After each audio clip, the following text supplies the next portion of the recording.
All right. So we're going to talk about exponents today and powers. So, actually, let me do this a different way. Let's do 5 raised to the third power. Okay. Now, when we look at this, the 3 is what we call an exponent. Sometimes you guys would call it power. I'll call it power. But I'll be a little more formal today. Sometimes we use the wrong words. 5 is actually the base. Remember, whatever I write down, I want you guys to write it down. And this whole thing right here, this is actually called the power. Although most of the time we say 5 to the third power is how we would pronounce that, right? But really, the whole thing, the 5 and the 3, 5 raised to the third power, the 3 is the exponent, right? Now, who remembers what this means? What this means is I'm going to multiply 5 times itself. I'm going to multiply the base by itself. Oops, that's not the best looking 5, is it? None of them are all that good.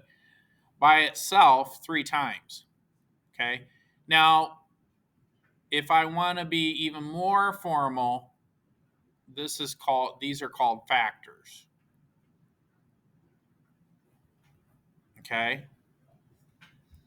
Those terms are important. If you know what these terms mean, so I have to teach you the terms. I don't think you guys walk around and say, oh, yeah, so we raise the base to the exponent of 3, and then we determine the factors. Obviously, you don't talk like that every day. But this is what's going to be on a lot of the standardized tests, like the SAT. They might say, what are the factors of this? Or look at the exponent or the power. And if you know what these different terms mean, it helps you to get the right answer. Okay. All right. So let's do some examples. All right. Now, before I move on to the next slide,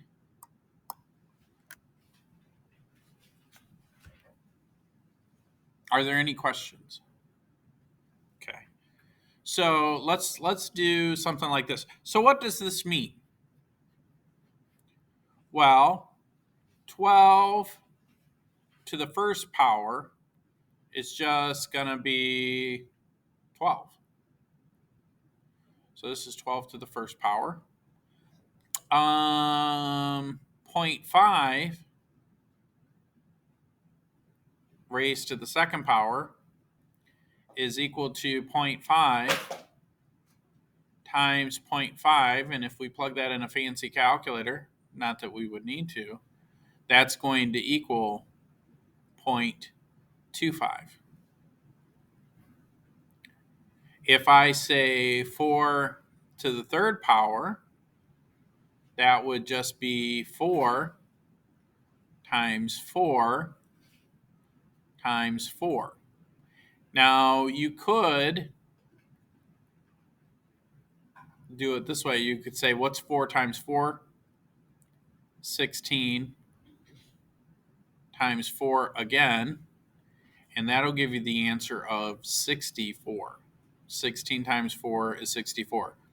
Now, if you do enough of these power problems, you'll memorize the powers just like you do your multiplication tables or adding, subtracting tables, all that stuff. All right. So now, what does this mean if I say 8 to the fourth power? Well, that's just going to be the base, which is 8, times itself. How many times? 4. Good. Now, if you were to plug that in a calculator, you get 4,096. Okay? Does that make sense to you guys?